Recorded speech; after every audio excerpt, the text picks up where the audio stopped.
Hey guys, very good morning, very good afternoon, very good evening. This side JP Chauhan और आप कहां पर मौजूद है आपके अपने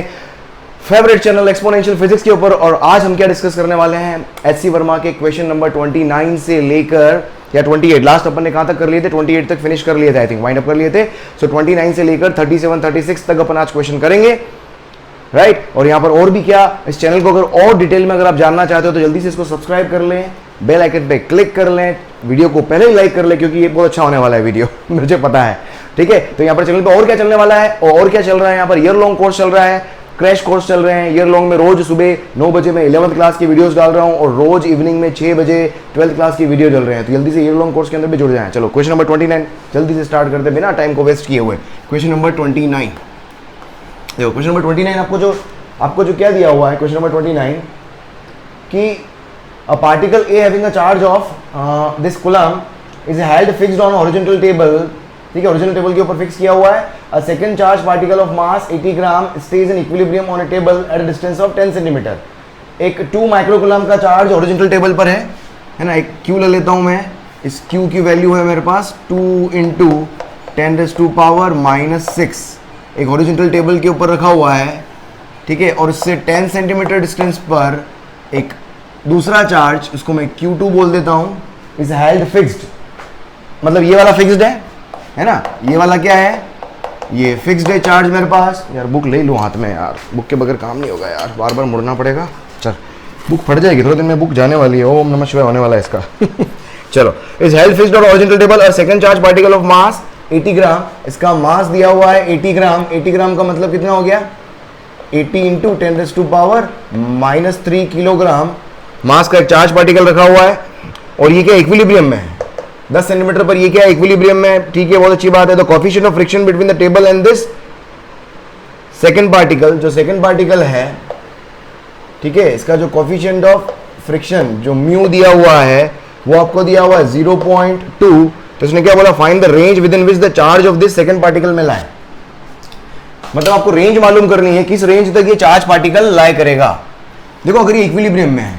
सिंपल सी बात है, कब तक इक्विलिब्रियम में रह सकता है वो, उसके लिए मुझे इस चार्ज Q की वैल्यू निकालनी है। देखो अगर ये चार्ज Q की वैल्यू निकालनी है, इसने बोला सेम चार्ज है, तो ये इसको क्या करेगा, रिपेल कर रहा होगा। तो इसके ऊपर कहीं ना कहीं इधर लग रहा है क्या, इलेक्ट्रोस्टैटिक फोर्स F। और अगर F इधर लग रहा है, देखो चार्ज का कैरेक्टरिस्टिक्स क्या है, चार्ज का नेचर क्या है, ये पॉजिटिव भी हो सकता है, नेगेटिव भी हो सकता है। अगर ये चार्ज पॉजिटिव होगा तो फोर्स उधर लगेगा, अगर ये चार्ज नेगेटिव होगा तो फोर्स इधर लगेगा। तो अप्लाइड, ये एक तरीके से क्या हो गया, अप्लाइड फोर्स हो गया। और अप्लाइड फोर्स के अपोजिट डायरेक्शन में क्या होता है, फ्रिक्शन होता है हमेशा। तो ये मैंने क्या ले लिया, इस डायरेक्शन में मैंने क्या ले लिया, फ्रिक्शन F, ये क्या ले लिया मैंने, फ्रिक्शन F। अब यहां पर क्या होगा, अब अप्लाइड फोर्स, अब ये कब तक इक्विलिब्रियम में रहेगा, किस रेंज F की किस रेंज तक ये इक्विलिब्रियम में रहेगा, Q की किस रेंज तक ये इक्विलिब्रियम में रहेगा। तो F की वैल्यू तो क्या होना चाहिए, तो F should be less than equals to what, Fs max, ठीक है। तब तक ये क्या रहेगा, इक्विलिब्रियम में रहेगा। और F की वैल्यू क्या होगी मेरे पास, K Q1 Q2 upon R² should be less than equals to mu mg। तो देखो यहाँ से क्या, बस वैल्यू पुट कर लो, यहाँ पर मुझे क्या निकालना है, Q2 निकालना है। तो Q2 की रेंज, तो Q2 should be less than equals to mu mg R² upon K Q1। तो Q2 की value should be less than equals to what, तो क्या होना चाहिए,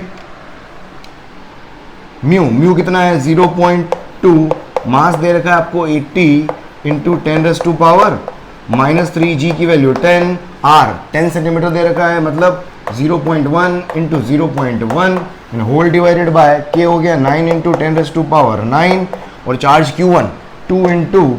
10⁻⁻�6। बस यहाँ पर वैल्यूज देख लो, यहाँ पर देखो नियर बाय कैलकुलेशन करनी है आपको, हमेशा नियर बाय कैलकुलेशन करें आप। देख पॉइंट हटा गया, यहाँ से 10 आ गया, 2 पॉइंट और हटा दो, तो यहाँ से 2 0 और लगा दो आप, ये ऑलराइट, 2 से 2 कैंसिल, 9 9 जा 81 होता है, इसको उड़ा दो 9 के आसपास, ठीक है, उड़ा दो 9 के आसपास, ताकि कैलकुलेशन क्या हो जाएगी, थोड़ी इजी हो जाएगी। तो देखो यहाँ से Q2, तो Q2 की value less than equal to, ये कितना हो गया 9, ये भी क्या, अगर आप G की वैल्यू जनरली आपकी जो एससी वर्मा के अंदर 9.81 लिया हुआ होता है, ठीक है, कुल मिला के 9 के आसपास आंसर आएगा। देखो 9 और कुछ नीचे बचाएगा, कुछ नहीं बचा है, तो देखो 9 इंटू 9 से थोड़ा सा कम आंसर आएगा, इसको अपन 8.9 कुछ कर लेते हैं, काम करते हैं 8.9 8.8 कुछ कर लेते हैं, 10⁻³ और 10 -2 ऊपर आ गया -2, ऑलराइट। और नीचे क्या है, ये नीचे क्या 9 9 और 3 कितना हो गया 12, 12 माइनस 6, 9 और 3 12, 12 में से 6 गए, प्लस 6 बचे, प्लस 6 ऊपर जाके माइनस 6, तो ये लेस देन इक्वल टू होना चाहिए 8.8 इंटू 10⁻⁻8 कूलम। ठीक है, इसका आंसर देख लो यहाँ पर क्या आंसर क्या आ रहा है। ठीक है, तो इसका फर्स्ट वाले का क्या आ जाएगा आंसर आपका क्वेश्चन नंबर 29, तो 29 का आपका आंसर मिल जाएगा 8.71 इंटू 10⁻⁻8 कूलम। ठीक है, और ये प्लस माइनस में आ रहा है, प्लस माइनस में आने का मतलब समझ में आ गया आपको। तो Q2 की वैल्यू कितनी होनी चाहिए, तो Q2 की वैल्यू कितनी होनी चाहिए, प्लस माइनस 8 पॉइंट, पीछे आंसर आ रहा है आपका 8.7, मैंने बोला थोड़ा सा कम आएगा, इंटू 10⁻⁻8 कूलम। प्लस माइनस क्यों आएगा, क्योंकि पॉजिटिव होगा तो रिपेल होगा और नेगेटिव होगा तो अट्रैक्ट होगा, कुछ भी हो सकता है। ठीक है, कुछ भी हो सकता है। चलो जल्दी से लिख लो इसको आप। फिर सेकंड क्वेश्चन अपन क्या देखते हैं 29 के बाद 30, क्वेश्चन नंबर 30, जल्दी से लिख लो इसको, क्वेश्चन नंबर 30।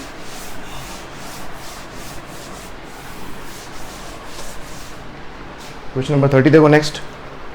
हाँ, क्वेश्चन नंबर 30 क्या है देखो, क्वेश्चन नंबर 30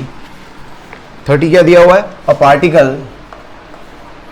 हाँ 30 दिया हुआ है, a particle A having a charge of, ठीक है, same charge and a mass 100 gram is placed at the bottom of a smooth inclined plane. Particle को बॉटम पे रखा हुआ है, सपोज ये आपका बॉटम पे एक पार्टिकल है जिसका चार्ज दिया हुआ है आपको 2 इंटू 10⁻⁻6 कूलम और इसका मास दिया हुआ है 100 ग्राम, मतलब 0.1 किलोग्राम हो जाएगा। इस place at the bottom of smooth inclined plane है, स्मूथ का मतलब हो गया मेरे पास म्यू कुछ नहीं है, म्यू 0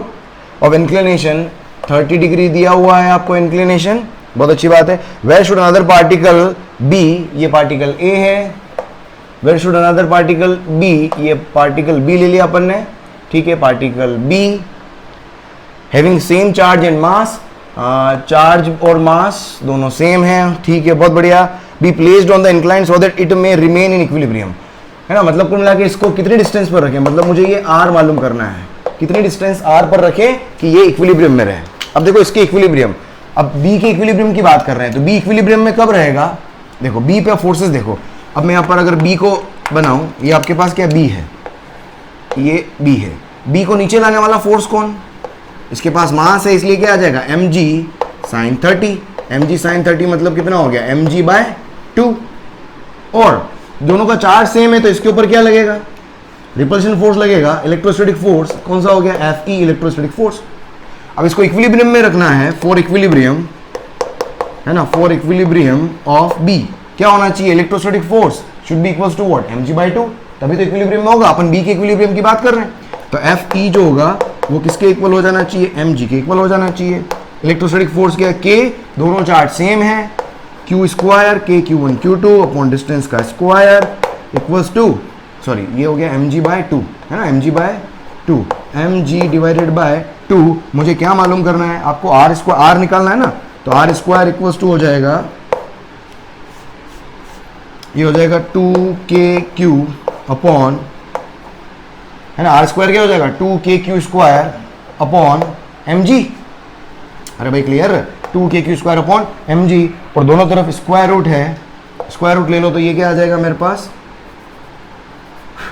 अरे क्लियर, आई थिंक आपको ये चीज़ समझ में आ गई होगी। चलो बस वैल्यू पुट कर दो यहाँ से, तो देखो r इक्वल्स टू क्या हो गया, वैल्यू पुट करो, देखो क्या हो गया 2 इंटू k की वैल्यू 9 इंटू 10⁻⁹ q स्क्वायर की वैल्यू कितनी है, देखो q कितना है, तो 2 2 जा 4 इंटू 10⁻⁻12, ठीक है, इसका स्क्वायर कर दिया एंड डिवाइड बाय 0.1, तो मास हो गया किलोग्राम में और g हो गया मेरे पास 10। बस इसको कर लो अब यहाँ से, ये यहाँ से कट गया, जीरो कैंसिल, देखो बाहर कितना, फाइनली आंसर देखो कितना आएगा मेरे पास 4, ये 2√2 हो जाएगा, 4 बार आ जाएगा 2 और 3 भी बार आ जाएगा। ठीक है, मेरे पास बाहर क्या क्या आ जाएगा, 9 बार आ गया, 4 बार आ गया, तो कितना बचा बाहर, तो देखो r इक्वल्स टू आ जाएगा मेरे पास 3 बार आ गया और 2 भी बाहर आ गया और 2 का √2 हो जाएगा, मतलब 1.4 ये हो गया मेरे पास, और मल्टीप्लाइड बाय, अब स्क्वायर रूट में देखो क्या है, स्क्वायर रूट के अंदर मेरे पास क्या मौजूद है, 12 में से 9 गए, -12 और +9, ये हो जाएगा स्क्वायर रूट में 10⁻⁻3। तो देखो फाइनली कितना आ गया मेरे पास, 6 इंटू 1.4 ये हो जाएगा 8.4, ठीक है। 6 इंटू 1.14 से चौदह ऐसे देखिए मल्टीप्लाई, तो देख, और ये मल्टीप्लाइड बाय क्या है 10 पावर -3 है ना, तो 10 पावर -1 तो बाहर आ गया, -2 का स्क्वायर रूट -1 और एक अंदर -1 रह जाएगा, एक अंदर -1 रह जाएगा, समझो एक अंदर -1 रह गया, तो ये हो जाएगा 0.84 और डिवाइडेड बाय √10, और √10 की वैल्यू कितनी होती है, √10 की वैल्यू कितनी होती है भाई, ये 0.84, आंसर शायद सेंटीमीटर, और ये होता है 2 3 3 9, 3.3 कुछ ले लूँ, 3.3 कुछ ले लेते हैं अपन, तो ये हो जाएगा 0.84, 3.3 को क्या लिख सकते हैं अपन 10 डिवाइडेड बाय 3, एक ऐसा का एक इस तरीके से कर लेते हैं अपन, तो ये आ जाएगा मेरे पास 4 3 12, 8 3 8 3 24 और 25, ठीक है। तो ये हो जाएगा तेरा 2.52 डिवाइडेड बाय 10, तो ये आ जाएगा 0.252 मीटर, मेरा क्या आ जाएगा आंसर आ जाएगा, ठीक है। तो इसको देख लो, अब आंसर चेक कर लेते हैं अपन कितना आ गया। हमेशा नियर बाय कैलकुलेशन करें, है ना, सारे वीडियोस में सबसे अच्छा फायदा है कि आपको मैं नियर बाय कैलकुलेशन भी सिखा दूंगा, तो हर वीडियो के कैलकुलेशन पार्ट को जरूर देखें, क्योंकि पूरी एससी वर्मा के अंदर कैलकुलेशन वाला पार्ट बहुत ज्यादा है। ये आ रहा है 27 सेंटीमीटर फ्रॉम द बॉटम, देखो 27 सेंटीमीटर ज्यादा इसलिए आ रहा है आंसर पीछे, क्योंकि जी की वैल्यू को आप 9.8 लोगे, समझो इस चीज को, जी की वैल्यू को 9.8 लोगे तो डिनोमिनेटर में वैल्यू कम आएगी, तो ओवरऑल आंसर तुम्हारा बढ़ के आएगा। तो अपना 25 सेंटीमीटर आ रहा है और इसका आंसर आ रहा है आपका 27 सेंटीमीटर फ्रॉम द बॉटम, ठीक है। तो आंसर आपका क्या हो गया 27 सेंटीमीटर फ्रॉम द बॉटम, ये मीटर हो गया, ठीक है। जी को 9.8 लोगे तो ये आपका 27 सेंटीमीटर फ्रॉम बॉटम आपका आ जाएगा, ठीक है। तो अपना आंसर 25.2 है। मतलब हर बार क्योंकि कैलकुलेशन पार्ट इतना ज्यादा है, अगर मैं एक एक स्क्वायर रूट निकालने बैठ गया तो मेरे को मोबाइल यूज करना पड़ेगा, कैलकुलेटर यूज करना पड़ेगा, उसका कोई यूज नहीं है, ठीक है। चलो नेक्स्ट देखें आप, अगला प्रश्न देखो, क्वेश्चन 30 हो गया, 31 देखें नेक्स्ट।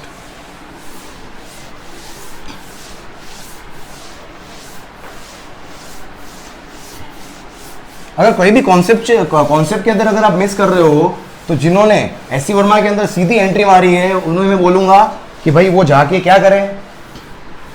ईयर लॉन्ग कोर्स के अंदर जो मैं थ्योरेटिकल पार्ट में करवा रहा हूं, ठीक है, थ्योरेटिकल पार्ट जो मैं करवा रहा हूं उसको देखे आप जाके, तो वहां से थोड़ा सा क्या होगा, आप कनेक्ट कर पाओगे सारे के सारे एससी वर्मा के क्वेश्चंस को आप खुद कर पाओगे, ठीक है। चलो नेक्स्ट क्वेश्चन देखें अपन, अब नेक्स्ट क्वेश्चन देखो क्या है, और भाई पेज पलट गया, आजा भाई कहाँ है, आजा, आ गया। चलो नेक्स्ट देखो, क्वेश्चन नंबर 31, अच्छा क्वेश्चन है। देखो, two particles A and B each having a charge q are placed at a distance of d apart, ठीक है। दो चार्ज में A and B having a charge q, दो चार्ज मेरे पास है क्यू और ये क्यू, ठीक है, दो चार्ज है सेम, ये चार्ज ए हो गया, ये चार्ज बी हो गया, are placed at a distance d, ये डिस्टेंस आपके पास डी दिया हुआ है। चलो बहुत बहुत बढ़िया। What where should a particle of charge q be placed on the perpendicular bisector of A B, मतलब ये परपेंडिकुलर बायसेक्टर अगर है तो ये क्या हो गया आपका d/2 हो गया, कि भाई एक तीसरा चार्ज q मैं परपेंडिकुलर बायसेक्टर पर कहाँ रखूं, मैं बोल रहा हूँ x पे रख दो, मतलब ये x मालूम करना है, कहाँ रखूं मतलब मैं बोल रहा हूँ कि x पे रख दो भाई, अरे समझ में आ रहा है, कहाँ रखना है, मैं बोलता हूँ x पे रख दो, ये थोड़ा नीचे रख देता हूँ, क्यों रखा समझ में आ जाएगा अभी आपको, ठीक है। ये x पे रख दिया मैंने, x मालूम करना है कुल मिलाकर, bisector AB so that it experiences maximum force and what is the magnitude of this maximum force, कि कितनी डिस्टेंस पर रखें अपन कि ये मैक्सिमम फोर्स एक्सपीरियंस करें। अब देखो यहाँ पर, अब इस क्यू चार्ज को यहाँ पर रखूंगा तो दोनों क्या करेंगे, पहली बात तो रिपेल करेंगे, तो देखो ये एक तो ये इसको रिपेल करेगा along the line joining F force से, दोनों फोर्स का मैग्नीट्यूड यहाँ पर सेम आएगा, सोच के देख लो आप, चार्ज सेम है डिस्टेंस सेम है, चार्ज सेम है डिस्टेंस सेम है, चार्ज का पेयर सेम है, और दूसरा मैं यहाँ पर ले लेता हूँ ये एक और फोर्स हो गया मेरे पास ये F, भाई क्लियर, एक F ये हो गया मेरे पास और एक F मेरे पास ये हो गया, दोनों ही फोर्स मेरे पास क्या होंगे, मैग्नीट्यूड सेम होंगे। अब देखो यहाँ से अगर, और ये डिस्टेंस मेरे पास क्या है, ये डिस्टेंस तो x से समझ में आ गई अपने को। अब यहाँ पर फोर्स अगर आप देखोगे, देखो सिंपल सा कॉन्सेप्ट है, अब इस यहाँ पर अगर मुझे नेट फोर्स निकालना है, दो कंपोनेंट अगर यहाँ पर देखो आप इसको कंपोनेंट में रिजोल्व करो, F ये रहा, अगर ये थीटा है देखो यहाँ से परपेंडिकुलर, यहाँ से समझना, ये देखो यहाँ से ये ट्राइंगल बन रहा है मेरे पास, ये मैंने एंगल थीटा में एज्यूम किया है ना, ये थीटा एज्यूम किया है मैंने, ये मेरे पास क्या हो गया d/2, ये क्या हो गया मेरे पास x, ये थीटा है तो ये भी थीटा होगा। द सेम वे इधर भी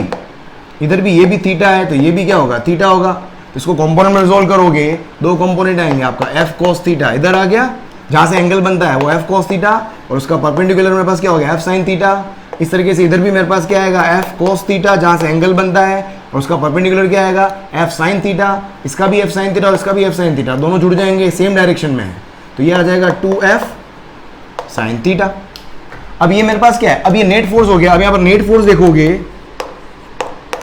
तो नेट फोर्स कितना हो गया यहाँ पर, ये मेरे पास x है, अब नेट फोर्स कितना हो गया 2f sin थीटा। अब यहाँ पर देखो आप 2f sin थीटा, तो 2f कितना है, f हो गया मेरे पास k q अपॉन डिस्टेंस का स्क्वायर, डिस्टेंस मतलब ये वाली डिस्टेंस, ये वाला डिस्टेंस कितना होगा, ये d/2 ये x है, तो ये डिस्टेंस हो जाएगा मेरे पास d/2 का होल स्क्वायर मतलब d²/4 प्लस परपेंडिकुलर का स्क्वायर क्या आ गया x², ये हो गया डिस्टेंस। तो ये इसका स्क्वायर मतलब d²/4 प्लस x², तो ये हो गया मेरे पास इसका स्क्वायर। और साइन थीटा क्या होगा, perpendicular upon hypotenuse, perpendicular upon hypotenuse मतलब d²/4 plus x² whole power 1/2, square मतलब पावर 1/2। ये मेरे पास क्या हो गया एफ नेट, तो देखो एफ नेट फाइनली मेरे पास कितना आ गया, ये आ गया 2kq होल डिवाइडेड बाय, मतलब x भी है ऊपर और डिवाइडेड बाय ये आ जाएगा d²/4 प्लस x², और ये पावर कितनी 1 और ये पावर क्या हाफ, ये कई बार करना पड़ता है, 1 प्लस हाफ, पावर कितनी होगी 3/2। अब आपको यहाँ पर निकालना क्या है, आपको आइडेंटिफाई करना है क्या मैक्सिमम फोर्स, कि ये फोर्स मैक्सिमम x की वैल्यू किस वैल्यू पर ये एफ नेट मैक्सिमम है। आपको x निकालना है फॉर जो नेट फोर्स है मैक्सिमम होने के लिए। अब नेट फोर्स मैक्सिमम होने के लिए अब क्या करोगे, इसको डिफरेंशिएट पुट करो, डिफरेंशिएट करो मैक्सिमम मिनिमा का। अगर आपको मैक्सिमम मिनिमा में कुछ प्रॉब्लम है तो अंदर जाके आप देखिएगा, ईयर लॉन्ग कोर्स के अंदर मैंने मैक्सिमम मिनिमा बनाया हुआ है, मैक्सिमम मिनिमा है ना, ईयर लॉन्ग 11th क्लास के अंदर, ठीक है, आई बटन में देखना अब आपको मिल जाएगा, तो उस चेकलिस्ट में जाके मैक्सिमम मिनिमा चेक कर ले आप, उसको देख के फिर यहाँ पर आए। तो देखो क्या हो जाएगा, तो मैक्सिमम के लिए क्या करना पड़ेगा आपको, यहाँ पर एफ नेट डिफरेंशिएशन किसके रिस्पेक्ट में, जो वैल्यू निकालनी होती है, जो अननोन होता है उसी के रिस्पेक्ट में डिफरेंशिएशन करते हैं। तो d/dx करना होगा आपको एफ नेट का, और उसको क्या कर देंगे आप 0 पुट कर देंगे। तो देखो यहाँ पर 0 पुट करो, अब यहाँ पर रखोगे आप इसका डिफरेंशिएशन, तो देखो इसका इसमें कांस्टेंट क्या क्या है 2kq कांस्टेंट है, तो उसको तो बाहर ले लो आप। अब यहाँ पर u/v लगाओ, u/v का फॉर्मूला क्या होता है, अगर मैं u/v का फॉर्मूला आपको बताऊं, u/v का फॉर्मूला क्या होता है, डिनोमिनेटर का square, denominator as it is, फिर u का differentiation minus u as it is और v का डिफरेंशिएशन, ये u/v का, ये u/v का डिफरेंशिएशन का फॉर्मूला होता है, ठीक है। u और v क्या है, फंक्शन ऑफ x है, ठीक है। तो डिनोमिनेटर में जो है उसका स्क्वायर कर दो, डिनोमिनेटर में ये रहा, तो मेरे को इसको स्क्वायर करना है, तो d²/4 प्लस x² पावर 3/2 है, 3/2 का स्क्वायर करूंगा, सोचो 2 से 2 कैंसिल हो जाएगा, तो क्या बचेगा, सिर्फ क्यूब आ जाएगा नीचे, तो ये मेरे पास क्या आ गया क्यूब। फिर जो डिनोमिनेटर में होता है उसको एज इट इज रख दो, तो डिनोमिनेटर में जो है उसको एज इट इज रख दिया, d²/4 plus x² whole power 3/2 as it is रख दिया, एंड मल्टीप्लाइड बाय u, ऊपर जो है उसका डिफरेंशिएशन, x का डिफरेंशिएशन क्या होता है 1, फिर लगाओ आप माइनस साइन, ऑलवेज माइनस, फिर लगता है आपके पास क्या u, जो x है, u कौन है x है, x को एज इट इज रख दिया, फिर इसका डिफरेंशिएशन करो, इसका अगर डिफरेंशिएशन में भी प्रॉब्लम है आपको तो डिफरेंशिएशन और इंटीग्रेशन के वीडियो भी मैंने यहाँ पर प्लेलिस्ट के अंदर डाले हुए हैं, तो आप क्लास 11 के अंदर या डिफरेंशिएशन कैलकुलस नाम से एक अलग प्लेलिस्ट बनी हुई है, उस पर जाकर डिफरेंशिएशन इंटीग्रेशन सीख सकते हैं आप, ठीक है। x एज इट इज, फिर इसका डिफरेंशिएशन क्या होगा, पावर आगे आएगी और एक पावर कम हो जाएगी, एक पावर कम मतलब d²/4 प्लस x² 3/2 माइनस 1 कितना हो गया 1/2, और मल्टीप्लाई में क्या आएगा, अंदर वाला जो टर्म है उसका भी डिफरेंशिएशन होता है, अंदर वाले टर्म का डिफरेंशिएशन क्या होगा, इसका डिफरेंशिएट करोगे तो ये तो कांस्टेंट है, ये तो कांस्टेंट हो गया, और x² का डिफरेंशिएशन कितना हो गया 2x। ये पूरा मेरे पास क्या चलेगा, ये पूरा का पूरा इस तरीके से मेरे पास क्या चलेगा, डिफरेंशिएशन चलेगा, ठीक है, तो ये अपने पास क्या हो गया। अब यहां पर अगर आप देखोगे, बस अब यहां से अब करो, अब इसको क्या बचा आपके पास में, है ना, इसको देख लो आप। यहां पर ये कितना है मेरे पास, ये पावर 3/2, ये डिनोमिनेटर में था मेरे पास, पावर 3/2 आगे आ गई थी, 3/2 - 1, ये डिफरेंशिएशन समझ में आ गया ना। u/v किया है मैंने, v का स्क्वायर, डिनोमिनेटर का स्क्वायर, फिर डिनोमिनेटर को एज इट इज रख दिया, ये डिनोमिनेटर था एज इट इज, फिर x का डिफरेंशिएशन 1, फिर हमेशा माइनस साइन लगता है, फिर x को एज इट इज, फिर इसका डिफरेंशिएशन, पावर 3/2 आगे आ गई। गर्मी यार, बहुत भयंकर गर्मी है। पावर कहाँ गई, 3/2 आगे आ गई, और 3/2 - 1 एक हाफ हो गया मेरे पास, और इसका वापस डिफरेंशिएशन क्या होगा, 2x। चलो देख, अब यहां से क्या कर सकता हूं, मुझे इसको जीरो पुट करना है, इस पूरी टर्म को जीरो पुट करना है। इसको जीरो पुट करोगे, ध्यान से देखना, इसको अगर जीरो पुट करोगे, ये 2k उधर जाके जीरो, ठीक है, और ये डिनोमिनेटर में जो चीज होती है वो भी उधर जाके जीरो हो जाएगा। बचेगा क्या, ऊपर ये वाला टर्म, ये वाला टर्म बचेगा। अब इस वाले टर्म में देखो, ये वाला टर्म क्या आ रहा है, कॉमन आ रहा है। देखो क्या कॉमन आ रहा है, d²/4 plus x² whole power 1/2 मेरे पास कॉमन आ रहा है। अंदर क्या बचा, इसमें से पावर हाफ कॉमन ले लूंगा, अगर पावर हाफ कॉमन ले लूंगा, 3/2 में से हाफ गया तो पावर 1 बचेगा, तो d²/4 प्लस x² कॉमन बचा, और माइनस इधर ये 2 से 2 भी कैंसिल हो चुका है। अब क्या बचा, देखो 3x², इधर हाफ तो कॉमन आ गया, इधर क्या बचा मेरे पास 3x², ठीक है, इक्वल्स टू 0। ये टर्म उधर जाके 0 हो गया, ये भी उधर जाके 0 हो गया। अब देखो दो टर्म है मेरे पास, या तो ये 0 होगा या ये 0 होगा। देखो ये अगर इसको 0 करूंगा तो यहां से x की वैल्यू क्या आएगी, इसको अगर मैं 0 करूंगा, दोनों तरफ फिर स्क्वायर करो, तो x² की वैल्यू नेगेटिव आएगी, x² की वैल्यू नेगेटिव आएगी, जो कि डिफाइन, तो x की वैल्यू क्या होगी, इमेजिनरी वैल्यू आएगी, क्योंकि स्क्वायर रूट के अंदर नेगेटिव साइन पॉसिबल नहीं है, कोई डिफाइंड वैल्यू नहीं होती, इमेजिनरी वैल्यू होती है, तो ये तो 0 पॉसिबल नहीं है। इसका मतलब इसको 0 कर दो आप। अब इसको 0 करो, देखो क्या है, तो d²/4 minus 2x² equals to 0। तो यहां से देखो मेरे पास क्या आ गया, 8x² इक्वल्स टू d², तो x इक्वल्स टू क्या आ गया मेरे पास, दोनों तरफ स्क्वायर, d/√8। √8 को क्या लिख सकते हो आप, 4 × 2 4 बार आएगा, तो ये हो जाएगा d/2√2, ये x की मैक्सिमम वैल्यू मेरे पास आ गई। क्लियर, आई थिंक आपको समझ में आ गया होगा। अब इसके अंदर देखा, आंसर देख लो 31 का, ठीक है, d/2√2। उसके बाद एक और चीज पूछी इसने, शायद मैक्सिमम फोर्स भी पूछा था, है ना, magnitude of maximum force, what is the magnitude of maximum force, maximum force का मैग्नीट्यूड भी निकालना है। तो देखो मैक्सिमम फोर्स, ये मेरे पास क्या हो गया, ये फोर्स का फॉर्मूला ये ना, बस इसके अंदर क्या करो, पुट द वैल्यू ऑफ, क्योंकि x आ गया तो एफ नेट भी आ जाएगा, तो यहां से मेरे पास अब एफ नेट एट x इक्वल्स टू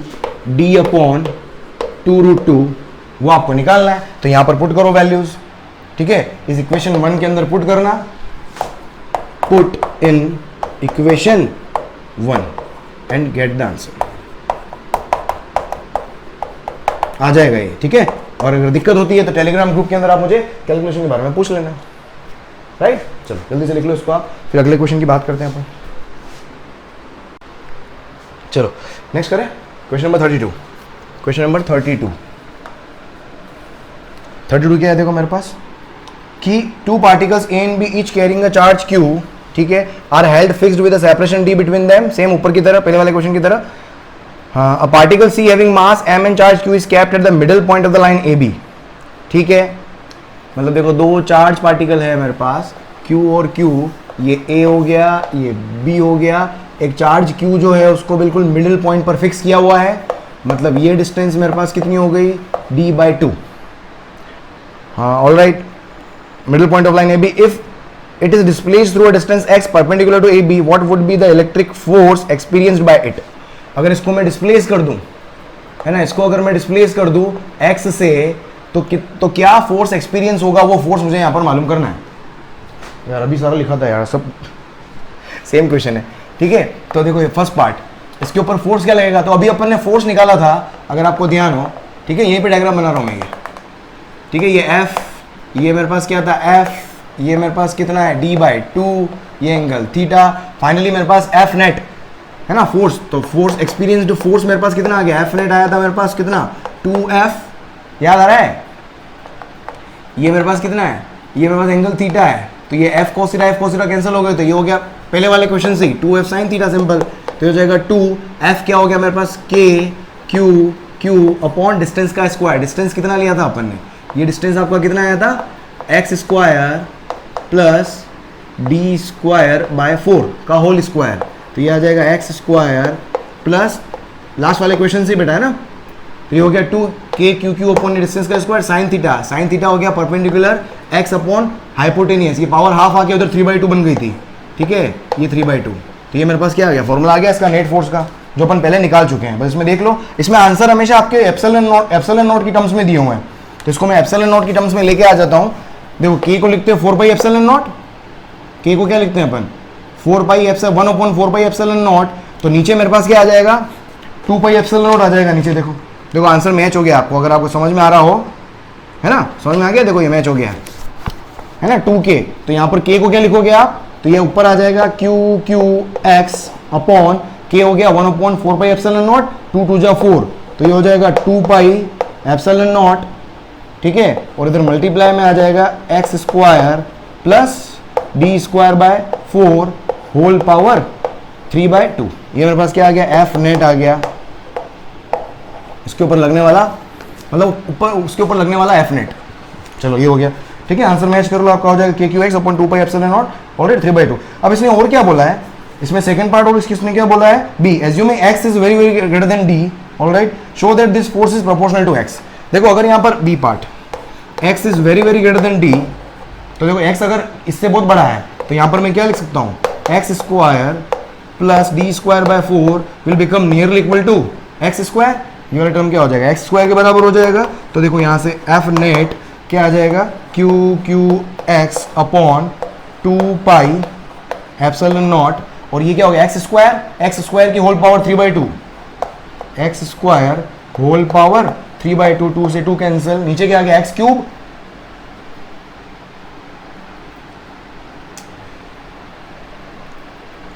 इसने क्या बोला है अच्छा एक्स उल्टा लिख दिया मैंने ना, x very very less than D है, सॉरी मैं वही देख रहा हूँ, गड़बड़ हो गया कुछ, x very very less than D है, तो ये नियरली इक्वल क्या हो जाएगा, डी स्क्वायर बाय 4 के नियरली इक्वल हो जाएगा, सॉरी, ठीक है, समझ में आ गया, मैंने उल्टा लिख दिया था, मेरे को आंसर गड़बड़ कैसे हो गया, ठीक है, ये नियरली इक्वल क्या हो गया, डी स्क्वायर बाय 4 के, क्योंकि एक्स बहुत छोटा है, तो ये हो जाएगा नीचे, तो डी स्क्वायर बाय 4 की पावर 3/2, ये हो जाएगा डी स्क्वायर बाय 4 की पावर 3/2। देखो यहाँ से देख सकते हो Q और ये सब कांस्टेंट है, तो यहाँ से क्या आ गया, एफ नेट जो आ गया डायरेक्टली प्रोपोर्शनल टू क्या हो गया, x आ गया, क्योंकि बाकी सारी चीजें क्या है, कांस्टेंट है, बाकी सारी चीजें क्या है, कांस्टेंट है, ये हो गया प्रूव। उसके बाद सी पार्ट देखें, under what condition will the particle C execute simple harmonic motion if it is released after such a small displacement, find the time period of the oscillation. Under what condition will the particle C execute simple harmonic motion if it is released, है ना, सी। अब देखो सी में क्या दिया हुआ है आपको, सी में इसने आंसर क्या निकालना है, सी के अंदर क्या पूछा है, एक मिनट, कि under what condition will the C execute simple harmonic if it is released after small displacement, find the time period of the oscillation if this condition are satisfied. देखो अब इस क्यू को मैं यहां पर डिस्प्लेस करता हूं, क्या क्यू नीचे आएगा, क्या क्यू नीचे आएगा, क्या इस क्यू को मैं ऊपर डिस्प्लेस कर दिया तो ऊपर ही चला जाएगा, तो क्यू एसएचएम कब करेगा, जब उसके ऊपर वापस नीचे की तरफ फोर्स लगे। अब वापस नीचे की तरफ फोर्स लगने के लिए एक ही रीजन होना चाहिए, क्या भाई, चीज समझ में आ रही है, इस क्यू को मैं ऊपर लेके जाऊंगा, लेकिन जब वापस क्या कहते हैं, इसको यहां ले जाके छोड़ूंगा तो दोनों क्यूज को रिपेल करेंगे तो ऊपर जाएगा मेरे पास ये। तब किस कंडीशन में ये क्या करेगा, एसएचएम करेगा। इसने मास भी दिया हुआ है क्या, अच्छा मास दिया हुआ है, चलो कोई बात नहीं, अब मास दिया हुआ है तो जैसे ये दोनों फोर्स ऊपर लगाएंगे, ठीक है, और mg की वजह से क्या होगा, वापस नीचे भी तो आएगा, मतलब कुल मिला के रिस्टोर करेगा ये, मतलब एसएचएम होगा यहाँ पर बिल्कुल। तो किस कंडीशन में एसएचएम करेगा, या एक और देख सकते हो आप यहाँ पर, अगर मैं ऊपर ले जाके छोड़ दूं, अगर यहाँ पर चार्ज क्या, अगर नेगेटिव चार्ज होता, अगर यहाँ पर चार्ज क्या होता, नेगेटिव होता, तो उस कंडीशन में क्या करता, एसएचएम करता। क्यों, क्योंकि मैं जब ऊपर ले जाऊंगा, ऊपर लेके जाऊंगा तो ये दोनों चार्ज को क्या करेंगे, वापस इसकी कौन सी पोजीशन पर, इक्विलिब्रियम पोजीशन पर लेके आएंगे। इक्विलिब्रियम पोजीशन कौन सी हो गई, ये क्यू चार्ज। तो क्यू चार्ज जब नेगेटिव होगा तो कंडीशन, तो सी पार्ट, तो कंडीशन क्या हो गई कि क्यू अगर मेरे पास क्या होगा, नेगेटिव होगा, क्यू क्या होना चाहिए, नेगेटिव होना चाहिए, तभी मेरा क्या होगा, वो रिस्टोर करेगा, समझे आप, क्योंकि दोनों चार्ज होंगे वापस उसको नीचे लेके आएंगे, तो क्यू क्या होना चाहिए, नेगेटिव होना चाहिए। क्लियर। उसके बाद देखो इसने क्या बोला, अब ये बोल रहा है कि इस कंडीशन में टाइम पीरियड निकालना है, टाइम पीरियड ऑफ ऑसिलेशन निकालना है। टाइम पीरियड ऑफ ऑसिलेशन निकालने का तरीका क्या है, देखो मेरे पास फोर्स आ गया, और कंडीशन यही चाहिए, क्योंकि time period of oscillation SHM तभी करता है जब F net directly proportional to x होगा। तो एफ नेगेटिव होना चाहिए और क्या होना चाहिए, एक्स की value x should be very very less than d B होना चाहिए। तो ये दो कंडीशन आपकी सेटिस्फाई करेगी, तब जाके क्या करेगा, ये एसएचएम करेगा। ठीक है, ये एसएचएम करेगा इस कंडीशन पे। अब एसएचएम कर रहा है तो टाइम पीरियड निकालो। तो टाइम पीरियड के लिए अपन क्या करते हैं, एफ नेट को क्या लिख सकता हूं मैं, इसी इक्वेशन से देखो, इसी एफ नेट को देखो, इसी एफ नेट को क्या लिख रहा हूं मैं, mass into acceleration equals to क्या हो गया, q q x divided by 2 pi epsilon naught, है ना। आंसर का फॉर्म आपका ऐसे आ रहा होगा, अपॉन एप्सिलॉन नॉट और D square by 4। D square by 4 को मैं डी बाई 2 का होल स्क्वायर लिख रहा हूँ ना वापस, और ये होल पावर कितनी है, 3/2 है, 2 से 2 कैंसिल हो गया। तो देखो यहाँ से ए हो गया। अब ये ए को क्या लिख सकता हूँ मैं, मास नीचे ले लें, मास नीचे ले लेता हूँ मैं, तो ये क्या हो गया, एक्सेलरेशन हो गया। और ए को अपन क्या लिख सकते हैं, omega square x, omega square x. मुझे टाइम पीरियड निकालना है, टाइम पीरियड के लिए क्या, एसएचएम, एसएचएम के अंदर एक्सेलरेशन होता है ओमेगा स्क्वायर एक्स। अगर आपको इसमें प्रॉब्लम हो रही है तो एससी वर्मा के लास्ट जो मैंने इससे पहले वाले वीडियो में आप देखना, मैंने एसएचएम पे बेस्ड क्वेश्चन करवाए थे 2-3, तो वहां पर एसएचएम की मैंने स्टेप्स लिखवा रखी है, तो वहां पर देख सकते हो। एसएचएम की फिक्स स्टेप होती है, एफ नेट को डायरेक्टली प्रोपोर्शनल टू एक्स लिख लो, वहां से फिर एक्सेलरेशन लिखो। यही कंडीशन होती है मेरे पास, एसएचएम के लिए ये रिलेशन होना चाहिए तभी मेरा एसएचएम करेगा, और ये इन दो कंडीशन में ही करेगा। ठीक है, तो वहां से उस एफ नेट को क्या लिख लो आप, मास इंटू एक्सेलरेशन, वहां से एक्सेलरेशन निकालो, एक्सेलरेशन को ओमेगा स्क्वायर एक्स रखो, तो क्या हो गया मेरे पास, ये क्यू क्यू एक्स अपॉन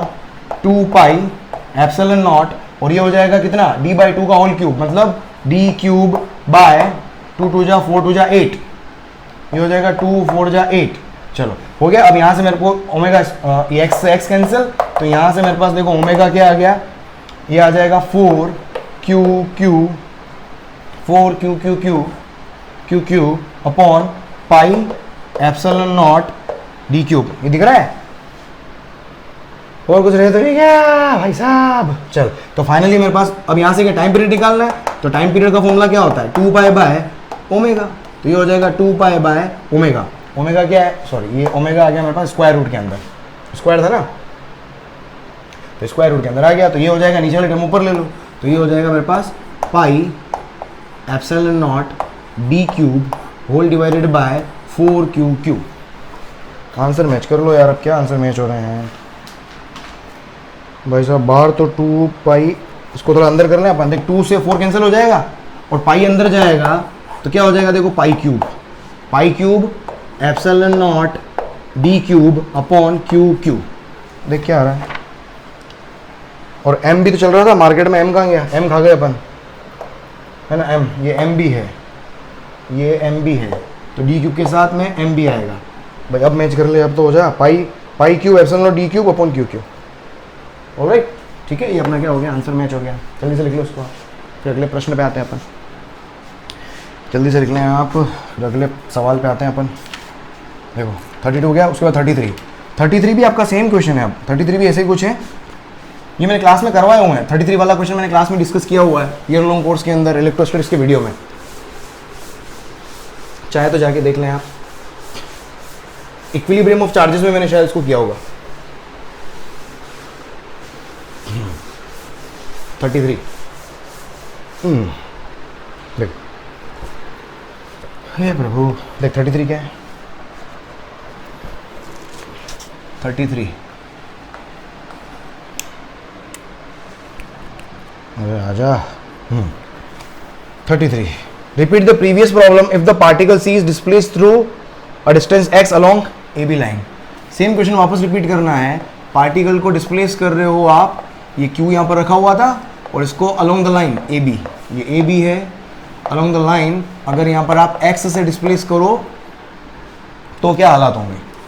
तो सेम आपको क्या निकालना है, सेम रिपीट करना है क्वेश्चन, और फाइनली टाइम पीरियड निकालना है ना। फाइनली सॉल्यूशन में टाइम पीरियड पूछा है, टाइम पीरियड निकालना है भाई। देख टाइम पीरियड के लिए क्या करना होगा, देख सिंपल सा फंडा है। अब यहाँ पर मैं टाइम पीरियड देखूँ, मेरा एक और कलर कहाँ गया भाई, देख अगर मैं यहाँ पर टाइम पीरियड देखूँ, अब देखो यहाँ पर क्या होगा, जैसे इसको मैं यहाँ पर लेके जाऊँगा, क्यू को मैंने एक्स से यहाँ पर शिफ्ट किया, तो एक कैपिटल क्यू इसके ऊपर फोर्स लगाएगा एफ ए, ये वाला कैपिटल क्यू भी इसको रिपेल करेगा वापस एफ बी से, ठीक है, दोनों फोर्स से इसको रिपेल करेंगे। तो एक्चुअल में होगा क्या, ये वाला फोर्स जो होगा पावरफुल होगा क्योंकि क्यू चार्ज जो है वो यहां पर आ गया है और यहां पर इसके द्वारा लगाएगा फोर्स का मैग्नीट्यूड ज्यादा होगा, मतलब एफ बी की वैल्यू मेरे पास क्या होगी, ग्रेटर देन एफ ए होगी। तो यहां पर एफ नेट, यहां पर एफ नेट लिखोगे वो क्या आ जाएगा आपके पास, F B minus F A, और टोटल डिस्टेंस आई थिंक आपके पास डी दी हुई थी ना, ये टोटल डिस्टेंस कितनी है, डी है। अब F B minus F A, मेरे पास क्या होगा, नेट फोर्स, तो F B minus F A कर लो। एफ बी मतलब इस क्यू ने इस क्यू के ऊपर लगाया, ठीक है, इस क्यू ने इस क्यू के ऊपर लगाया, और ये डिस्टेंस कितना होगा सोचो, ये टोटल डी है, ये हो जाएगा D by two minus X, D by two minus X. अपन इसको एल ले लें समझने के लिए, इस डी को मैं 2l कर देता हूं, डी को, ताकि क्या है थोड़ा सा अपने को इजी हो जाएगा, फिर लास्ट में अपन उसकी वैल्यू पुट कर देंगे। हमेशा बाई टू को थोड़ा सा क्या, ये तो इसको मैं कर देता हूँ एल माइनस एक्स। तो देख यहाँ से क्या हो जाएगा, एफ बी मतलब क्या हो गया, क्यू ने क्यू के ऊपर लगाया, कितना लगाया, के Q upon L minus x का होल स्क्वायर और माइनस एफ ए मतलब इस क्यू ने इस क्यू के ऊपर लगाया। ये डिस्टेंस मेरे पास कितनी, एल, कितना हो गया, एल प्लस एक्स, तो हो जाएगा K Q upon L plus X. Without sign अपन रखते हैं हमेशा, विदाउट साइन प्लेस करते हो ना। हो देख यहाँ पर कॉमन क्या आ गया, के क्यू, इसका इसको लोगे, ये क्या हो जाएगा, ए प्लस बी ए माइनस बी, ये हो जाएगा L square minus x square और होल स्क्वायर, क्योंकि दोनों पे स्क्वायर भी है तो होल स्क्वायर हो गया। या दोनों अलग कर लो, एक ए माइनस बी यहाँ से ले लो, एक ए प्लस बी यहाँ से ले लो, तो ए प्लस बी ए माइनस बी क्या हो गया, ए स्क्वायर माइनस बी स्क्वायर, के दो जोड़े बन रहे हैं इसलिए स्क्वायर आ गया, ठीक है। और इधर मेरे पास क्या होगा, इसको इधर लेके जाओगे तो ये हो जाएगा तुम्हारा एल प्लस एक्स का होल स्क्वायर, और इधर हो जाएगा एल माइनस एक्स का होल स्क्वायर। तो देखिए यहाँ से आ जाएगा K Q L square minus x square का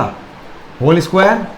और यहाँ से मेरे पास क्या ये आएगा, मेरे पास क्या, इधर L square plus x square, इधर नेगेटिव में L square plus x square आएगा, दोनों कैंसिल, इधर से आएगा 2lx, इधर से आएगा माइनस 2lx, वो माइनस 2lx इस माइनस के साथ में प्लस हो जाएगा,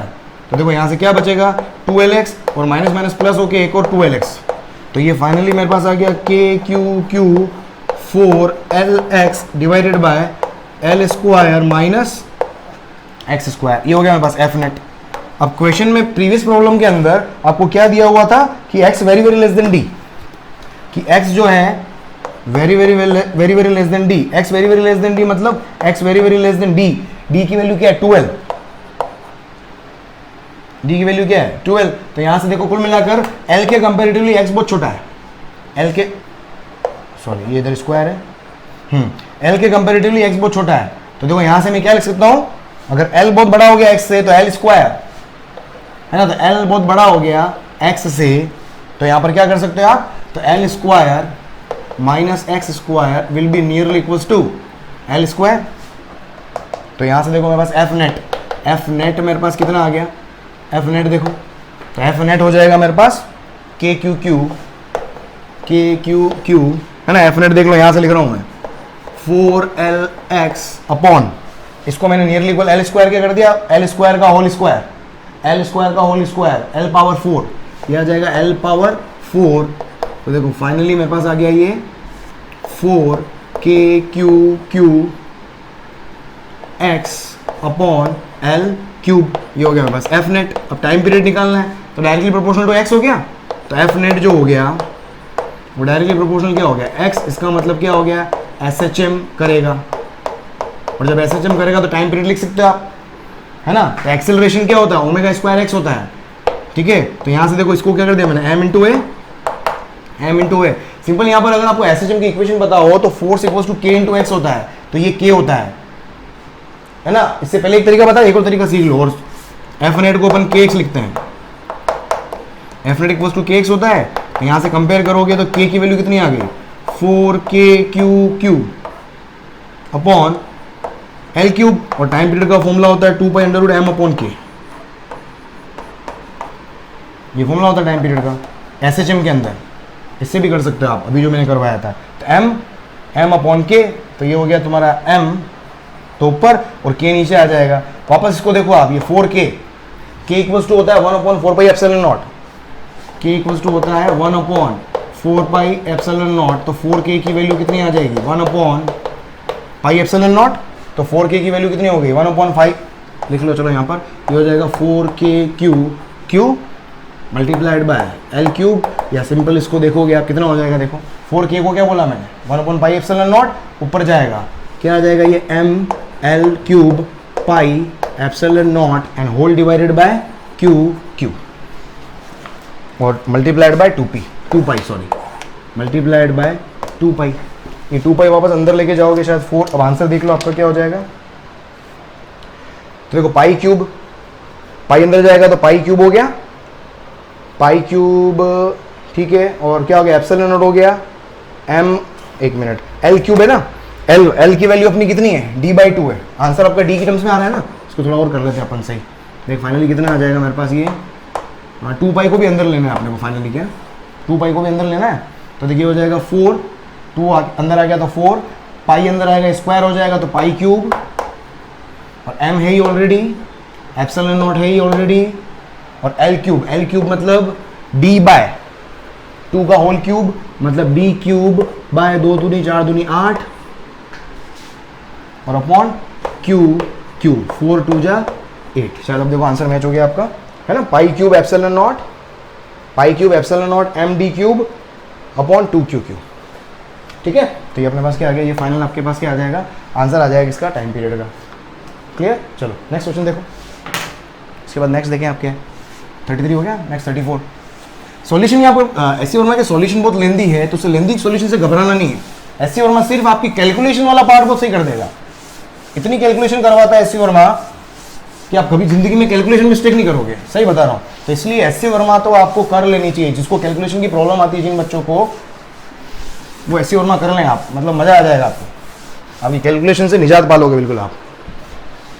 हाँ चलो हो गया, नेक्स्ट देखो आप कौन सा है 34, क्वेश्चन नंबर 34 देखें क्या दिया हुआ है आपको, 34 दिया हुआ है, तो भाई सो तो नहीं कह रही, देख क्वेश्चन नंबर 34 क्या दिया हुआ है, the electric force experienced bye a charge of 1 coulomb, एक 1 कूलम का चार्ज है, ठीक है, एक चार्ज है मेरे पास 1 × 10⁻⁻6 कूलम, और इसके ऊपर लगने वाला फोर्स जो है वो है 1.5 × 10⁻³ न्यूटन, तो इसने पूछा है find the magnitude of electric field at the position of charge, electric field का मैग्नीट्यूड निकालना है भाई, इलेक्ट्रिक फील्ड का मैग्नीट्यूड ई का फॉर्मूला क्या होता है F/Q होता है ना, Q चार्ज को ई इलेक्ट्रिक फील्ड में रखोगे तो F फोर्स लगता है, सिंपल, ये पढ़ा है अपन ने, तो F/Q बस हो गया खत्म, ये तो 1.5 × 10⁻³ और चार्ज Q आ गया आपका 1 × 10⁻6, तो फाइनली इलेक्ट्रिक फील्ड का मैग्नीट्यूड आ जाएगा 1.5 × ये +6 हो जाएगा -3, तो ये हो जाएगा +3, तो ये हो जाएगा 1500 न्यूटन कूलम इनवर्स, ठीक है, तो ये हो गया अपना कौन सा 34, तो ये 34 का आंसर देख लो आप, 34 1.5 × 10⁻³ ऊपर ही आ गया था, ठीक है, ये हो गया आपके पास 34, ठीक है। चलो 35 देखो, उसके बाद नेक्स्ट पढ़ते जाओ, क्वेश्चन पढ़ते जाओ, 35 क्वेश्चन 35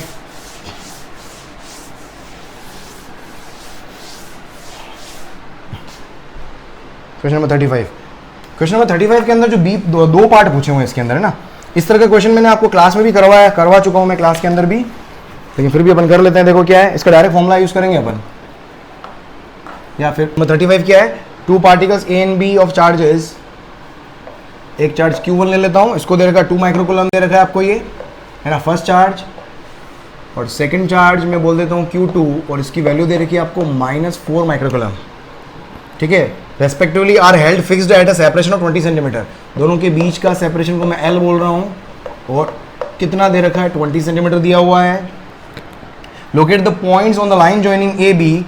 ये A और ये B था, आपको पॉइंट्स लोकेट करने हैं जहां पर इलेक्ट्रिक फील्ड 0 हो और बी पार्ट का इलेक्ट्रिक पोटेंशियल 0 हो। अब देखो इसमें एक चीज ध्यान रखनी है आपको, 2 पार्ट है इसके अंदर, एक इलेक्ट्रिक फील्ड 0 करना और एक इलेक्ट्रिक पोटेंशियल। इलेक्ट्रिक पोटेंशियल जो है वो क्या है आपका एनसीईआरटी का सेकंड चैप्टर है, तो जिन लोगों ने अभी तक एनसीईआरटी का सेकंड चैप्टर नहीं पढ़ा है तो वो इसको अभी नहीं कर पाएंगे, ठीक है। और जनरली जब भी आप कॉम्पिटिटिव की तैयारी करते हो तो इलेक्ट्रोस्टैटिक्स के अंदर पहले इलेक्ट्रिक फील्ड पढ़ाया जाता है, फिर उसके बाद इलेक्ट्रिक पोटेंशियल पढ़ाया जाता है, लेकिन एससी वर्मा के अंदर फील्ड और पोटेंशियल के क्वेश्चन एकदम साइमल्टेनियसली एक साथ दिए हुए हैं, ठीक है। तो इसमें तो जिन लोगों को जिन्होंने जिन्होंने अभी तक पोटेंशियल नहीं पढ़ा हुआ है तो क्या करेंगे, वो जब पोटेंशियल पढ़ लेंगे तो वापस आके इसके बी पार्ट को सोल्व करेंगे। तो अभी आप ए पार्ट समझ ले, और अगर बी पार्ट भी आपको समझ में आ जाएगा, वैसे मैं समझाऊंगा तो बी पार्ट भी समझ में आ जाएगा, ठीक है। तो देखो अलोंग द लाइन ज्वाइनिंग, अब देखो अगर आपको ध्यान, इस तरह का क्वेश्चन मैंने क्लास में करवाया हुआ ईयर लॉन्ग के वीडियो के अंदर देखना आप, अब ध्यान से देखना। अब नेट इलेक्ट्रिक फील्ड जीरो कब होता है, ऐसे पॉइंट पर जीरो होता है जहां पर दोनों इलेक्ट्रिक फील्ड क्या हो, दोनों चार्ज की वजह से इलेक्ट्रिक फील्ड क्या हो, अपोजिट डायरेक्शन में है। दोनों चार्ज की वजह से इलेक्ट्रिक फील्ड क्या है, अपोजिट डायरेक्शन में है। तो देखो अगर मैं बीच में कोई पॉइंट देखूंगा तो Q1 की वजह से क्या होगा, away from positive charge, electric field right में आएगा। इलेक्ट्रिक फील्ड डायरेक्शन क्या होती है हमेशा, away from positive charge and towards negative charge. तो पॉजिटिव चार्ज से अवे, इस पॉइंट पर इलेक्ट्रिक फील्ड का डायरेक्शन इसकी वजह से अवे, और इस चार्ज की वजह से इस पोजीशन पर इलेक्ट्रिक फील्ड जो होगा वो क्या होगा, टुवर्ड्स नेगेटिव चार्ज, दोनों सेम डायरेक्शन में आएंगे। तो यहां पर कभी भी इलेक्ट्रिक फील्ड जीरो नहीं हो सकता, तो इलेक्ट्रिक फील्ड बीच में कभी भी जीरो नहीं हो सकता। बाहर देखते हैं अपन, तो बाहर क्या होगा यहां पर, हाँ इस पॉइंट पर देखो, इस Q1 चार्ज की वजह से इलेक्ट्रिक फील्ड E1 इस डायरेक्शन में, इस Q2 चार्ज की वजह से टुवर्ड्स अपोजिट डायरेक्शन में, ठीक है। मैंने मान लिया इस डिस्टेंस को x, जैसे ही अपोजिट डायरेक्शन मिल जाए तो हाँ वहां पर अपन बोल सकते हैं कि भाई, वहां पर अपन बोल सकते, इसका भी स्टैंडर्ड फॉर्मूला मैंने डेराइव किया हुआ है, इसका भी स्टैंडर्ड फॉर्मूला डेराइव किया था, और मैंने डिस्टेंस हमेशा कहां से ली है, x से लेते हैं अपन, सॉरी Q1 से डिस्टेंस लो आप हमेशा। तो Q1 से x डिस्टेंस पर मैं बोल रहा हूं क्या, एक पॉइंट है जहां पर नेट इलेक्ट्रिक फील्ड जीरो होगा। क्यों, क्योंकि यहां पर दोनों इलेक्ट्रिक फील्ड के अपोजिट डायरेक्शन में है। तो देखो फाइनली आप क्या लिखोगे, तो ई नेट जीरो कब होगा, E net at P zero कब होगा, जब E1 उस इलेक्ट्रिक फील्ड का मैग्नीट्यूड और दूसरे इलेक्ट्रिक फील्ड का मैग्नीट्यूड दोनों क्या हो, सेम हो। E1 इलेक्ट्रिक फील्ड है Q1 चार्ज की वजह से इतने x डिस्टेंस पर, तो ये आ जाएगा मेरे पास क्या, के Q1 चार्ज की वैल्यू लास्ट में रख देंगे अपन, एक स्टैंडर्ड फॉर्मूला भी बता देता हूं आपको ताकि याद रख लेना उसको, के Q1 upon x square E2 मतलब इस चार्ज की वजह से यहाँ पर ये डिस्टेंस कितना है, अगर ये डिस्टेंस देखोगे तो पूरे x में से इसको माइनस कर लो तो ये डिस्टेंस आ जाएगा, तो ये कितना है, L है, तो ये हो गया x में से पूरे L को माइनस कर दिया, तो ये आ जाएगा के Q2 अपॉन एक्स माइनस ए का होल स्क्वायर, के से के कैंसिल, देखिए आ जाएगा, तो स्क्वायर रूट ले लो आप, तो ये हो जाएगा root Q1 x minus l equals to root Q2 multiplied by x, देखिए आ जाएगा, तो x minus l equals to हो जाएगा root Q2 upon Q1 x, यहाँ से देखो क्या, एल को उधर ले लो और इसको उधर ले लो आप, तो ये एक्स इधर लोगे तो ये आएगा 1 minus root Q2 upon Q1 बराबर L, तो x की वैल्यू आ जाएगी मेरे पास कितनी, L अपॉन, इसको याद कर लें आप, डायरेक्ट फॉर्मूला है, हालांकि मैंने वीडियो के अंदर ईयर लॉन्ग कोर्स के अंदर पूरा इसको वहाँ पर भी बताया था, ये हो गया। और x डिस्टेंस जो है वो कहाँ से मेजर करेगी, Q1 से, फ्रॉम Q1, ठीक है, फ्रॉम Q1, बस यहाँ पर वैल्यू पुट कर दो अब आप, तो देखो x की वैल्यू फाइनल आंसर कितना आ जाएगा, तो x इक्वल्स टू कितना हो गया, 20 centimetre and divided by 1 minus square root of Q2 upon Q1, Q2 और Q1 को विद साइन मत रख देना, समझ में आ रहा है ना, क्योंकि अपन ने E1 और E2 को इक्वल ले लिया है, तो यहाँ पर ऑलरेडी अपन मैग्नीट्यूड ही लेते हैं, ये मैग्नीट्यूड है, ठीक है, तो ये कंफ्यूज मत हो जाना। Q2 कितना हो गया मेरे पास 4 और Q1 कितना हो गया 1, तो x की वैल्यू कितनी आ गई 20 अपॉन 1 माइनस 2, ये हो जाएगा माइनस 20 सेंटीमीटर। अब देखो x की वैल्यू क्या आ गई, माइनस आ गई, इस डायरेक्शन में x लिया था मैंने, मतलब ये पॉजिटिव है, और नेगेटिव मतलब इस Q1 से अपोजिट डायरेक्शन में, मतलब क्या हो गया, तो ई नेट जीरो होगा कहाँ पर, एट 20 सेंटीमीटर फ्रॉम, कहाँ से, फ्रॉम Q1 फ्रॉम 2 माइक्रोकूलम, और किस डायरेक्शन में, अलोंग बी ए, है ना, बी से ए डायरेक्शन में 20 सेंटीमीटर पर, तो ये हो गया इलेक्ट्रिक फील्ड जीरो, ये आ गया आंसर, ठीक है, ये हो गया मेरे पास ए पार्ट। बी पार्ट देख लो, ठीक है, ए पार्ट का आंसर देख लो, आपका आ जाएगा, आ जाना चाहिए, कौन सा है, 35 है ना, कि 36 है, 35, ठीक है, 35, 20 centimetre from A along B है, ठीक है, 20 सेंटीमीटर नहीं, ए पार्ट 48.3 क्यों आ रहा है भाई, क्या मिस्टेक कर दी क्या भाई साहब, कुछ मिस्टेक कर दी क्या, देख कहाँ है, Q2 कितना है, 4 है, Q2, अच्छा भाई साहब लफड़ा हो गया, आंसर मिस्टेक हो गया साहब, देखिए हो जाएगा, तो x इक्वल्स टू देखो 20 अपॉन क्या हो जाएगा 4/√2 हो जाएगा, तो 1 माइनस √2 ये आएगा आपके पास 20 डिवाइडेड बाय ये 1.41 होता है, तो ये हो गया 0.41। 0.41 ये कितना 0.4 है, 0.4 से 20 को काटोगे तो कितना आएगा, 50 के आसपास आएगा, और 50 से थोड़ा सा कम कर दो, 50 से थोड़ा सा कम आंसर आएगा, सही आ रहा है बिल्कुल, देखो। और वो भी नेगेटिव में आएगा, नहीं 1 माइनस है तो ये माइनस में आएगा, है ना, 1.41 में से माइनस कर दो तो नेगेटिव में आएगा। देख तो 48.3 centimetre from A along B, बिल्कुल सही है। तो आंसर आ जाएगा तुम्हारा ये कितना, ये है माइनस 48.3 सेंटीमीटर, मतलब आंसर क्या हो गया, तो ई नेट क्या हो जाएगा, answer E net equals to 0 at 48.3 centimetre from A along B A. ठीक है, ये हो गया ये पार्ट। चलो अब बी पार्ट की बात करें, इलेक्ट्रिक पोटेंशियल जीरो करना है। इलेक्ट्रिक पोटेंशियल के अंदर हमेशा दो आंसर मिलेंगे आपको, इलेक्ट्रिक पोटेंशियल के अंदर हमेशा क्या मिलेंगे, दो आंसर मिलेंगे। इलेक्ट्रिक पोटेंशियल के लिए आप हमेशा याद रख लेना, इलेक्ट्रिक पोटेंशियल के लिए क्या होता है, यहाँ पर एक चीज़ बता देता हूँ मैं, एक क्यू चार्ज है, क्यू चार्ज से आर डिस्टेंस पर किसी पी पॉइंट पर पोटेंशियल का फॉर्मूला होता है के क्यू अपॉन आर। क्या होता है, के क्यू अपॉन आर, और ये क्या होती है, स्केलर, है ना, ये पता है अपने को, ये क्या होती है, स्केलर क्वांटिटी होती है। और चार्ज को क्या रखते हो आप, विद साइन, चार्ज को हमेशा प्लेस करते हो विद साइन। स्केलर क्वांटिटी जहां पर भी मिलेगी, चार्ज को क्या करोगे, विद साइन प्लेस करोगे, तो पोटेंशियल में चार्ज विद साइन प्लेस होता है। तो देखो यहां पर क्या होगा, अब इसमें क्या होगा, अब विद साइन प्लेस, इसके अंदर आपको क्या करना होगा, हमेशा दो आंसर इसलिए आते हैं क्योंकि इसके अंदर स्केलर क्वांटिटी है तो अपन डायरेक्शन देख नहीं सकते हैं, बीच में देखूं कि साइड में देखूं, कहां देखूं, तो इसके लिए अपने को दोनों जगह आंसर निकालना पड़ता है कि पोटेंशियल बाहर भी जीरो आता है, एक आंसर बाहर आता है और एक आंसर बीच में आता है। ठीक है, तो सबसे पहले अपन देखेंगे, फर्स्ट केस देखेंगे इसमें इन बिटवीन, बीच में। तो बीच में मैं ले रहा हूं यहां पर, इसमें कितना है, ये Q1 हो गया और ये मेरा Q2 हो गया, और बीच में मैं बोल रहा हूं भाई x डिस्टेंस पर ये कोई बीच वाला पॉइंट है जहां पर मेरा नेट पोटेंशियल क्या है, जीरो, जहां पर अपन क्या कर रहे हैं, नेट पोटेंशियल जीरो कर रहे हैं, और ये मेरे पास क्या हो जाएगा, L minus x.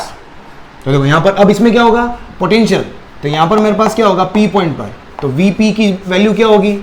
Vp zero. Vp zero कब होगा, जब 1 की वजह से पोटेंशियल और 2 की वजह से पोटेंशियल क्या हो जाए, जीरो। टोटल पोटेंशियल क्या होना चाहिए, जीरो। यहां पर भी अपन क्या कर रहे थे, नेट इलेक्ट्रिक फील्ड जीरो कर रहे थे ना, लेकिन इलेक्ट्रिक फील्ड के अंदर अपन डायरेक्शन देख लेते हैं, तो वहां से कंडीशन आपके पास आ जाती है कि भाई नेट इलेक्ट्रिक फील्ड तभी जीरो होगा जब दोनों इलेक्ट्रिक फील्ड सेम मैग्नीट्यूड होंगे, सेम मैग्नीट्यूड के होंगे। इसी को मैं क्या लिख सकता हूं, इसको समझे आप, इसी को मैं क्या लिख सकता हूं, E1 अगर E2 के इक्वल है, मतलब इसका वेक्टर सम क्या आएगा, सोच के देखो, जीरो। इन दोनों को सॉल्व करोगे, E1 और E2 को सॉल्व करोगे, इनका वेक्टर एडिशन करोगे तो क्या आएगा, जीरो। ये स्केलर क्वांटिटी है, इसलिए इसका स्केलर एडिशन क्या होना चाहिए, मेरे पास जीरो होना चाहिए। तो ये मेरे पास कंडीशन होती है किसकी, नेट पोटेंशियल जीरो होने की। ठीक है, तो यहां से देखो, अब यहां पर देख, यहां पर क्या आएगा, अब V1 मतलब इस Q1 की वजह से x डिस्टेंस पर, तो क्या हो जाएगा, देखो K Q1 upon x plus K Q2 upon L minus x should be equal to zero. K तो उधर जाके जीरो हो जाएगा, K उधर जाके जीरो हो जाएगा। बस यहां से वैल्यू पुट करो Q1 की, Q1 तो है मेरे पास कितना, 2 माइक्रो, K तो उधर जाके जीरो हो गया, तो ये हो जाएगा 2 माइक्रो अपॉन एक्स, और Q2 की वैल्यू नेगेटिव है, देख लो Q2 की वैल्यू नेगेटिव है, तो हो जाएगा minus 4 micro upon L minus x, sorry micro से माइक्रो भी कैंसिल, इक्वल्स टू जीरो। तो देखो यहां से क्या आ जाएगा, 1 upon x equals to 2 upon L minus x, 2 2 जा 4। अब यहां से x की वैल्यू L कितना है, L दे रखा है 20, L दे रखा है 20, तो 1 upon x equals to 2 upon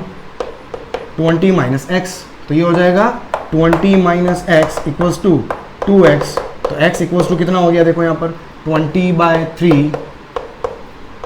centimetre. तो देखो आगे आंसर आपका 20/3 आ रहा है इसमें, तो 20/3 centimetre from A along A B. ठीक है, तो ये आ गया, एक आंसर आ गया आपका, कहाँ से, ए से, ये मेरे पास ए चार्ज है, ये क्या हो जाएगा, तो फ्रॉम ए 20/3 सेंटीमीटर, एक ही हो गया। इसका सेकंड पार्ट देख लो। अब सेकंड पार्ट के लिए मैं क्या बोल रहा हूँ, सेकंड पार्ट के लिए अपन बाहर कोई पॉइंट ले लो। सेकंड पार्ट के लिए क्या ले लो, ये Q1 हो गया, ये Q2 हो गया, ये बाहर कोई पॉइंट ले लेता हूँ मैं P, बाहर कोई पॉइंट ले लेते हैं अपन P। इसको डिस्टेंस को ले लो आप कहाँ, Q1 से X, ठीक है, Q1 से X। तो यहाँ पर मेरे पास क्या हो जाएगा, देख लो, अब पोटेंशियल क्या लिखना है मुझे, P पे पोटेंशियल लिखना है वापस कि V1 प्लस V2 मेरे पास क्या करना है, जीरो करना है। अब V1 प्लस V2 जीरो कैसे होगा, तो ये आ जाएगा मेरे पास KQ1 upon x plus KQ2 upon ये वाला डिस्टेंस। ये वाला डिस्टेंस क्या होगा, पूरे x में से इस l को माइनस करेंगे तो यहाँ आएगा x minus l equal to zero. k से k कैंसिल हो गया, तो वापस वही टर्म आएगी यहाँ पर, ये वाली टर्म नहीं आनी है, समझो इसको, ये वाला टर्म नहीं आना है, समझ में आ रहा है, देख कंपेयर कर लो, बस x माइनस एल आ रहा है, l माइनस एक्स की जगह x माइनस एल, तो बस ये वाली स्टेप सीधी लिख दूँ मैं, तो क्या आ जाएगा, तो इसको ये आ जाएगा 1 upon x equals to 2 upon x minus l. अरे क्लियर, तो देख फाइनली मेरे पास क्या आ गया, तो यहाँ से आप इसको सॉल्व करोगे, यहाँ से इसको सॉल्व करो, कितना आ गया, ये हो जाएगा x minus l equals to 2x, कितना हो गया, अरे समझ में आया, तो यहाँ से मेरे पास क्या हो गया, तो ये हो जाएगा x equals to minus l, मतलब माइनस 20 सेंटीमीटर, और माइनस 20 सेंटीमीटर का मतलब क्या हो गया, ए से अपोजिट डायरेक्शन में 20 सेंटीमीटर, क्या हो गया, ए से अपोजिट डायरेक्शन में अलोंग बी ए, मतलब क्या हो गया, तो आंसर क्या आ जाएगा 20 सेंटीमीटर अलोंग बी ए, ये आपका आंसर हो जाएगा। ठीक है, तो देख लो इसका आंसर ये आपके पास आ गया, तो भगवान, तो 20 centimetre from A along B A, ठीक है, 35 का बी, ये आपका आंसर हो गया। चलो नेक्स्ट करो, 35 के बाद 36 देखो, नेक्स्ट 36।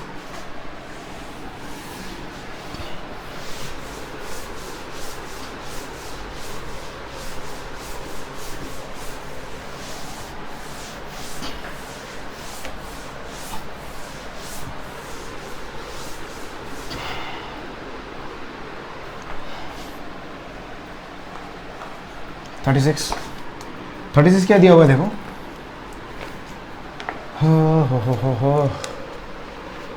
कि a point charge produces an electric field of magnitude, एक पॉइंट चार्ज है, पॉइंट चार्ज हमेशा किसी डिस्टेंस पर एक इलेक्ट्रिक फील्ड प्रोड्यूस करता है, ठीक है, कितना 5 newton coulomb inverse at distance of 40 centimetre, 40 centimetre मतलब 0.4 metre. What is the magnitude of charge, q निकालनी है, इलेक्ट्रिक फील्ड का फॉर्मूला क्या होता है, सीखा अपन ने, के क्यू अपॉन आर स्क्वायर, मुझे क्या निकालना है, क्यू निकालना है, तो क्यू इक्वल्स टू क्या हो जाएगा, ई आर स्क्वायर अपॉन के, ई कितना है 5 न्यूटन कूलम इनवर्स है ना, 5 आर स्क्वायर 0.4 इंटू 0.49 इंटू 10⁻⁹ 100, 5 4 जा 20 डिवाइडेड बाय 9, नहीं 4 4 जा 16 5 जा 80 divide by 9 into 10⁻⁻11, 80 divide by 9 क्या होता है, 8.71 होता है, अभी आज ही क्वेश्चन किया अपन ने शायद, है ना, तो 8.71 इंटू 10⁻11, ये क्या आ जाएगा मेरे पास, चार्ज आ जाएगा 8.9 इंटू 10⁻11, देख लो यार जो भी 8.9 है, चलो 8.9 इंटू 10⁻⁻11 कूलम मेरे पास क्या हो जाएगा, आंसर हो जाएगा। मतलब नियर बाय कैलकुलेशन सीखो यार हमेशा, है ना, क्योंकि आंसर में आपके पास क्या होगा, हमेशा पावर, मेन खेल होता है आपके पास पावर का, तो पावर टर्म आप मैच करवा दी तो ये तो आपका आसपास वैसे आ जाएगा, ठीक है, ज़्यादा डिफरेंस आप कभी भी नहीं ला पाओगे। चलो नेक्स्ट देखो 37, क्वेश्चन नंबर 37। मैं कोई भी कैलकुलेटर से नहीं कर रहा हूँ, अदरवाइज एग्जैक्ट आंसर आपको लाके दे दूँ मैं, पर मैं चाह रहा हूँ कि मैं जैसे सिखा रहा हूँ वैसे सीखें आप, क्योंकि एग्जाम के अंदर कोई कैलकुलेटर अलाउड नहीं होगा, ठीक है। चल, और आप भी हमेशा कैलकुलेटर से न करें तो आपके लिए बेहतर रहेगा। चलो नेक्स्ट देखो आप, उसके बाद क्या है 37 देखो क्या है, अ water particle of mass 10 milligram, ये चलो वाटर पार्टिकल है, इसका मास जो दे रखा है 10 मिलीग्राम, 10 मिलीग्राम मतलब 10 इंटू 10⁻³ ग्राम, और 10 इंटू 10⁻³ इसको किलोग्राम में चेंज करोगे तो -3 से और मल्टीप्लाई होगा, ये बहुत कॉमन मिस्टेक होती है, ठीक है, ये मिलीग्राम था, ठीक है, 1 मिलीग्राम बराबर 10⁻⁻6 किलोग्राम होता है, ऑलराइट। चलो इसने मास दिया हुआ है और उसने क्या बोला, हैविंग अ चार्ज ऑफ, और इसका चार्ज दिया हुआ है having a charge of 1.5 into 10⁻⁻6 coulomb stay suspended in the room. ये रूम के अंदर सस्पेंडेड है, रूम के अंदर सस्पेंडेड। देखो पहले सस्पेंडेड होने का रीजन क्या है, mg लग रहा है, mg की वजह से नीचे आना चाहिए, इसका मतलब कोई एक फोर्स ऊपर लग रहा है जो इसको बैलेंस कर रहा है, तभी तो सस्पेंडेड आएगा। अब फोर्स कौन है, अगर इसके ऊपर चार्ज है, किसी पार्टिकल के पास चार्ज है, उसको इलेक्ट्रिक फील्ड के अंदर रख दो तो उसके ऊपर फोर्स लगता है, इलेक्ट्रोस्टैटिक फोर्स। अब इसके ऊपर क्या, अब एक अपवर्ड डायरेक्शन में एक इलेक्ट्रिक फील्ड लगेगा, तभी तो मेरा क्यू चार्ज जो होगा वो क्या होता है, क्यू चार्ज के ऊपर फोर्स हमेशा क्या होता है, इलेक्ट्रिक फील्ड डायरेक्शन में लगता है। क्यू चार्ज जो होगा वो हमेशा फोर्स और इलेक्ट्रिक फील्ड सेम डायरेक्शन में होते हैं, फोर्स और इलेक्ट्रिक फील्ड हमेशा सेम डायरेक्शन में होते हैं। तो F equals to q e क्या लगेगा, ऊपर फोर्स लगेगा। जब ये दोनों इक्वल होंगे तभी तो सस्पेंडेड होगा, जब दोनों इक्वल होंगे तो सस्पेंडेड होगा। पूछा क्या देखो, हाँ, what is the magnitude of electric field in the room and what is its direction. Direction तो समझ में आ गई, अपवर्ड्स, ठीक है। तो फॉर इक्विलिब्रियम क्या होना चाहिए कि क्यू ई किसके बराबर होना चाहिए, एम जी के बराबर। तो ई इक्वल्स टू क्या आ गया, ये ईयर लॉन्ग के अंदर मैंने क्वेश्चन करवाया आपको, है ना, ईयर लॉन्ग जो अपना सीरीज चल रहा है उसके अंदर क्वेश्चन करवाया हुआ है अपन ने। तो एम हो गया आपके पास, देखो कितना हो गया, 10 × 10⁻⁻6 जी हो गया मेरे पास 10, चार्ज हो गया 1.5,